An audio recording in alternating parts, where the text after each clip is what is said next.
Everybody has a price. All it takes is the right motivation. Everybody can be bought at something. Whether it takes a family member, whether it's the individual they care about, whether it's the dream they so much want to achieve, whether it's the validation of their parent, whether it's the fulfillment of having a child, whether it's the fact that they get to be to do something good for somebody as a compensation for the evil they did, whether it's the fact that they get to consistently help somebody because they were not able to help the people who they were really supposed to help, whether it's whether it's the fact that they get to be kind to the people around them today because they knew coming up they were arrogant, they were selfish, they marked their way around everybody else, they walked over everybody else, and once they've gotten to where they've gotten to, they need to be kind to people so that they can compensate whatever guilt they feel about the people who they took advantage of. Everybody can be bought at something. So don't think you're special, don't think you're different, don't think you are the citizen who cares about everybody else and your country above everybody else. Everybody has a price. And don't think you're more Kenyan than everybody else. Don't think you're more African than everybody else. Don't think you are more of what your tribe is than everybody else. You are just what you are, and at every moment you will act in your best interest, depending on whatever that is, or depending on whatever benefit you get to attain from it. When the narrative changes and you get to benefit from the other side, you will ultimately do the same. So you're not special, you're not different, you're not unique. You're just like everybody else. You're just like that arrogant individual you hate. You're just like that selfish politician who you despise. You're just like that self-absorbed, egocentric individual who you hope you would kill if you met. You're not special, you're not different. You're just like them. You're only acting in a different way than they are. So your truth should be admitted to you. Admit your truth and live it. Don't pretend to be what you're not. Fathers remain fathers, whether or not they admit it. Mothers remain mothers, whether they admit it or not. Husbands are husbands, wives are wives. Your title is not what defines you, but the responsibility that comes with whatever position it is you're in today. When you become a father, you think like a father. When you're a single, you think like a single individual.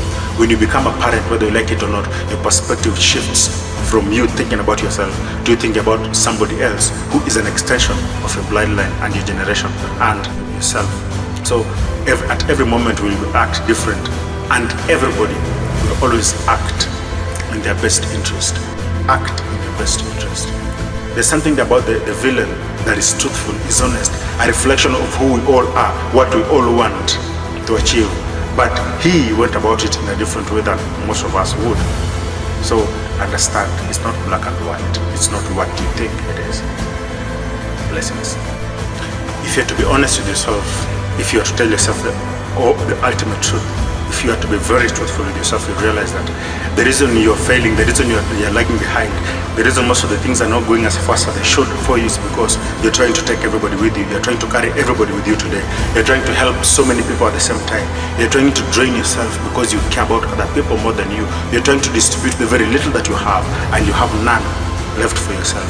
So today you only need maybe 2 people in your life, but you're trying to take 100 people with you. You're trying to retain space for 200 people. Understand this. Today, only retain the people who you need today. Tomorrow, you'll have to take space for other people as you move on. The people you need today, you won't need them tomorrow. The people who you need today and tomorrow, the people who you will need next week, you've not even met them today. So the fact that you're retaining everybody you meet in your life means that you're keeping space for people who are important in your life. You're crowding them amongst the other people who are not as significant. So you do not prioritize your time. You do not prioritize your association. You do not prioritize on the things that are really significant for you today. So understand, whether it's among the clergy, whether it's among the intellectuals in your life, whether it's among businessmen, understand that the fact that you have so many people in your life makes it difficult for those that are very important to take up the space that is rightful for them, and guide you to where you need to be guided to, and advise you where you need to be advised. Tell you the truth for what it is. You have 20 people in your life, and so the 20 people keep needing space and time and attention from you. So the fact that you have to distribute yourself around among 20 people makes it difficult for the 2 people who you need today for you to succeed. It makes it difficult for them to be as important, for them to be as valuable, for them to be as significant, for them to be as primary as they should in your life. Understand. Prioritize on what you want today. Take only the people you need today. If there are others who you do not need, You don't have to tolerate, you do not have to retain, you do not have to seem pleasing all the time. Some of us, sometimes we respond to WhatsApp statuses, sometimes we send text messages, sometimes we comment on pictures just to let somebody know that we're still in their life, to let somebody know that we're thinking about them. Yet we do not. We only think about somebody the time you see them. You only remember somebody when you look at the status. You only remember somebody when they call you. That gets to tell you about those who are important in your life. So don't act as if you can take everybody with you. Even Jesus didn't take everybody with him. He only took the people who he knew he could carry up to a certain time. When there was a time he needed 72, he took 72. The time he needed 12, he took 12. The time he needed 3, he only took 3 with him. How many people can you take in a particular instance, depending on whatever it is you want to achieve? Don't take people with you because they want to come with you. Take people with you who you need. Stop asking as a Messiah. Don't think you're more generous than you actually are. Don't think that you can take everybody with you. You can't help everybody, especially those who really need you. Sometimes we care about people for us not to be honest with them. Sometimes we care too much about people for us not to be authentic and truthful when we need to be. Because we think we have to retain a persona, we have to retain a character, we have to be in this individual that everybody else perceives us. That is why most of the people get to be angry at you, not because you are egocentric, you're bad, you're arrogant, or you're selfish. People get to be angry at you because you did not fulfill the expectation that they had for the persona they had made up in their mind about you. So when somebody thinks you are kind, generous, and they get to meet you and they realize that you're brutally honest and you do not reserve anything for somebody who is bullshitting, then they get to be angry that you did not meet the expectation that they had for the persona they had in their mind about you.